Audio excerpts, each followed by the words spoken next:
요새 어 여러 가지 생각을 하고 있는데 일단 뭐 저도 그렇고요. 굉장히 혼란스럽죠. 뭔가 시장 상황도 그렇지만 어 변화하고 있는 어떤 그런 것들이 다 혼란스럽다 보니까 중심 잡기가 굉장히 힘든 것 같아요. 그래서 사실 저는 계속해서 말씀드린 것처럼 좀 시장에서 한 발짝 떨어져서 오히려 전반적인 어떤 아웃라인을 먼저 잡는 게 중요하지 않을까. 도대체 왜 이런 현상들이 계속해서 벌어지고 있나. 이거에 대한 이해를 하는 게 1번이다라는 생각을 하고 있습니다. 그래서 예전에 우리 오프라인에서 스터디 할 때는 이런 얘기들을 굉장히 많이 드렸었는데 또 최근 들어서는 시장이나 뭐 이렇게 시장 상황이나 어떤 변화하고 있는 기업들에 대한 얘기들이 위주가 됐어 가지고 또 한지 좀 오래됐고 해서 다시 한번 저희가 정리를 하면서 업데이트를 했어요. 그래서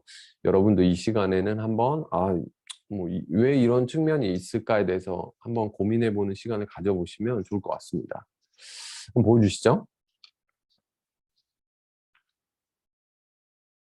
네.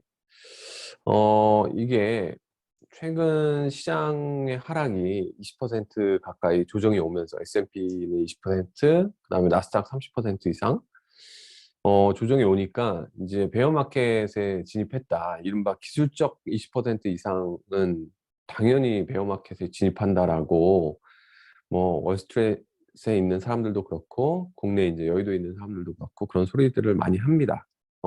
이른바 베어 마켓에 진입한 거다. 약세장이 시작됐다. 그리고 경기 침체가 오는 거다. 뭐 이런 생각들을 많이 하죠.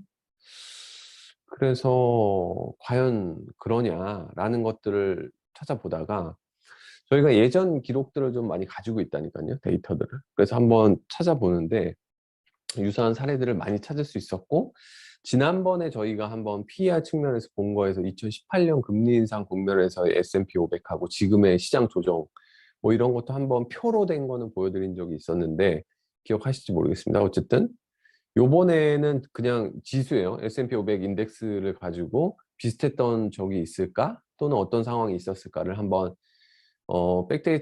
백데이터를 통해서 찾아보다가 2011년도에 이런 일이 있었다라는 걸 아무도 기억하시지 못하겠지만 이런 일이 있었습니다. 한번 보여주시죠. 음, 일본에서 첫 번째 사건은 요거였어요. 시장이 그냥 평범한 어떤 아주 기본적인 상황이었는데 갑자기 일본에서 후쿠시마 원전 폭발 사고가 벌어집니다. 그래서 당일날 이제 고점 대비해서 이제 6.4% 가까이 하락하는 S&P 500도 흔들리는 사건이 발생한 거죠. 그래서 처음에 이제 일본 원전 폭발로 시작이 됐어요. 이때도. 이게 아주 단발성 이벤트 또는 아주 국지적인 어떤 한 군데서 일어나는 이벤트라고 생각을 했죠. 처음에는. 다음. 난 시장 그냥 뭐 좀 회복하나 싶었습니다. 그냥 단기적으로 뭐좀 낙폭이 있었을 뿐 뭐 큰 변화를 가져오지 못했어요. 그러다가 시간이 지나다가 2011년입니다. 여전히. 다음. S&P에서 갑자기 S&P랑 피치에서 미국 신용등급 강등을 언급합니다. 미국 정부의 신용등급이 강등된다라는 언급을 해요. 그러니까 정부의 신용 상태가 안 좋다는 거죠. 근데 이제 아시는 것처럼 금융위기를 겪고 나서 미국이 양적 완화를 함과 동시에 미국 채권에 대한 신용등급이 떨어지는 사태가 벌어진 거죠. S&P랑 피치에서 미국 신용등급을 강등시키겠다라는 언급을 한 거죠. 이때 이제 또 주식시장이 또 출렁합니다. 당연하죠. 미국 신용등급이 강등되는 사건은 사실 얼핏 예측하기에도 굉장히 좀 큰일인 것 같죠. 그래서 이때 이제 다시 회복하던 S&P가 고점 대비해서 마이너스 17.4%를 기록하는 이벤트로 남겨집니다. 그죠? 그러고 나서 조금 있다가 또 시장이 좀 회복하려고 했더니 일본 신용 등급이 강등이 돼요. 근데 뭐 이 영향은 뭐 그닥 크지 않았습니다. 사실상 회복하는 국면에서 조금 뭐 하락을 좀 더 부추긴 그 정도였지 뭐 대세를 바꿀 정도로는 아니었어요. 어쨌든 그래서 S&P에서 미국 신용등급 강등 얘기가 나왔을 때 그 다음에 일본 신용등급도 강등되는 원전 폭발 사태 이후에 이 사건들이 일어났었고 다음 이때 이제 리비아 내전이 일어납니다. 또 그래서 중동에서의 불안도 또 점화가 되죠. 그러면서 또 시장이 다시 한번 출렁거리죠. 그다음 그러고는 또 시장이 회복하려고 그랬더니 이번에는 이태리에서 디폴트 우려가 터집니다. 그죠? 다음. 그러고 나서 또 시장은 그냥 다시 회복을 하거든요. 그리고 나서 실질적으로는 2012년 그죠? 4월이 지나서 6월쯤에 갑자기 그리스랑 스페인이 실제로 구제금융을 신청합니다. 그래서 이때부터 우리가 잘 알고 있는 그 피그스 유럽의 그 대표적인 어? 국가 신용등급 강등되고 구제금융을 신청한 나라들의 모임. 그래서 이태리, 그리스, 스페인 이런 나라들이 구제금융을 신청하고 이게 유럽 위기로 전이될까 아닐까를 두고 막 논란이 엄청 가중되는 그런 혼돈의 시기였다라는 거죠. 요게 이제 11년과 12년을 주식시장을 딱 S&P를 띄워놓고 봤을 때의 상황입니다. 그럼 이 얘기를 왜 하냐? 이게 개별적으로 보면 다 다른 요소일 것 같은데 최근의 주식시장의 상황과 너무 유사해서 뭐 몇 가지를 그 정확히 동일하진 않지만 아주 유사한 모습을 띠고 있다라는 측면에서 말씀드리려고 한 게 첫 번째는 일본의 원전 폭발과 같은 사태가 제가 보기에는 러시아랑 우크라이나의 뭐 내전, 전쟁이 처음에는 이제 에너지 문제 또는 어떤 한 국가나 뭐 지역의 문제 뭐 이런 것들이 불거졌죠. 근데 그러고 나서 시장 회복하나 싶었는데 미국 신용등급 강등이 언급된 건 최근 들어서 일어나고 있는 인플레이션 우려, 그다음에 금리 인상에 대한 리스크가 부각된 거랑 비슷하죠. 그러더니 그게 하나 둘씩 악재가 쌓이더니 리비아 내전까지 일어나고 그 다음에 이태리나 뭐 그리스, 스페인 구제금융 신청하는 사태까지 벌어지면서 신용 리스크로 전이되는 거 아니냐라는 우려들이 높아지는 국면으로 이어집니다. 그래서 지금과 보면 러시아, 우크라이나 사태가 국지적인 어떤 지정학적인 이벤트, 그 다음에 신용등급 강등이 미국 국가의 위기, 그 다음에 유럽에 대한 리스크 이걸로 전이되고 있는 국면에서의 주가 차트인데 실질적으로 지금 너무 비슷하죠. 미국도 지금 인플레 스태그가 오네, 뭐 경기 침체가 오네 만에 뭐 이런 상황들을 얘기하고 있고 실제로 유럽은 에너지 위기론이 대두되고 있고 그렇죠. 그 다음에 러시아 우크라이나 전쟁으로 인해서 인플레이션이 급등하고 있다는 뉴스들이 매일같이 나오고 있고 그 다음에 최근에 이제 뭐 아프리카의 스리랑카나 뭐 몇몇 국가들이 인플레이션 견디지 못하고 그다음 구제금융을 신청했다 IMF에 뭐 이런 얘기들이 조금씩 나오고 있습니다. 디폴트 나고 있는 좀 어려운 국가들이 나오고 있는 거죠. 이런 측면에서 보면 좀 유사하다고 볼 수 있습니다. 2008년 금융위기가 발생하고 2009년에 그걸 회복하는 과정에서 양적 완화와 금리 인하를 시행했고 그게 회복되는 과정에서 시장은 좋았다가 2011, 12, 13년도에 오히려 후발적인 어떤 문제들이 터지는 신용위기나 그 금융위기에 대한 잔 리스크들이 그 이후에 발생되는 국면과 지금의 상황들이 굉장히 유사하죠. 2020년에 코비드 위기가 터지고 나서 주가 폭락했다가 그걸 살리는 과정에서 엄청난 양적 완화와 금리 인하를 시행하고 나서 2년이 지난 2022년이 되니까 갑자기 러시아랑 그 코비드 사태는 좀 잠잠해졌는데 러시아랑 우크라이나 전쟁이 발생되고 미국이 막대한 재정 부담이 가중되다 보니까 뭐 인플레이션과 스태그플레이션 우려가 있으니까 연준이 갑자기 금리를 급격하게 올린다는 얘기가 나오고 있고 그죠? 그리고 일부 국가들은 신용등급이 떨어지고 있고 구제금융을 신청해야 될지도 모르는 나라들도 실제로 나오고 있고 디폴트 우려도 있고 뭐 이런 상황들과 비슷합니다. 좀 유사하죠? 근데 저희가 이렇게 표를 통해서 만든 S&P 500 인덱스를 보시면 그냥 이랬구나. 그래서 이때도 S&P 500이 고점 대비해서 거의 한 20% 가까이 하락하는 국면을 보여주면서 이거 진짜 본격적인 약세장의 진입이냐. 그러니까 한마디로 이제 주식시장 끝났냐. 뭐 2008년 금융위기 이후에 회복하던 시장이 역시 너무 낙관론이 커졌고 말도 안 되게 주가가 많이 올랐다라는 얘기들이 막 나오기 시작했다라는 거죠. 그러면서 이제 흔들리기 시작한 거죠, 이때. 이 다음 스토리를 알고 계신 분들은 이제 이 다음이 어떻게 되는지 아시겠지만 다 막연히 알고 있으니까 우리가 이제 좀 긴 차트에서 이때가 어떤 국면이었는지를 이제 볼게요. 2011년, 12년에 들어가서 보면 아주 공포스러웠습니다. 뭐 일본에서 원전이 폭발해서 이때를 기억해 보시면 이 후쿠시마 원전 사태 때문에 막 전 세계 그 공급망 붕괴 얘기가 이때도 나왔습니다. 왜냐하면 일본에서 부품으로 공급받던 자동차 회사들, 그 다음에 굉장히 많은 반도체에 관련된 뭐 소재들, 뭐 이런 회사들 다 셧다운돼서 도대체 이게 언제 회복될지도 모른다라는 그런 문제까지 있었던 시기였거든요. 이때도. 그러니까 지금이랑 아주 유사하죠.